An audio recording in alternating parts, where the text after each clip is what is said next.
ഈ അടുത്തിടെ നമ്മൾ കേൾക്കുന്ന ഒരു വാക്കാണ് സിവിക് സെൻസ് എന്നുള്ളത്. സോ ബേസിക്കലി എന്താണ് സിവിക് സെൻസ്? സൊസൈറ്റിയോടും ആളുകളോടും എൻവയോൺമെന്റിനോടും ചെയ്യേണ്ട കുറച്ച് മര്യാദകളുണ്ട്, കുറച്ച് റെസ്പോൺസിബിലിറ്റീസ് ഉണ്ട്. അതാണ് സിവിക് സെൻസ് എന്നുള്ളത്.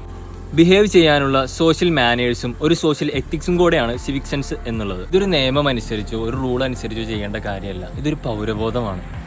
ഏതുതരം സിവിക് സെൻസ് ഇല്ലായ്മയാണ് നമ്മുടെ നാട്ടിൽ സാധാരണ കൂടുതലായിട്ട് കണ്ടുവരുന്നത്? നിങ്ങളുടെ അഭിപ്രായം കമൻറ്റ് ചെയ്യൂ.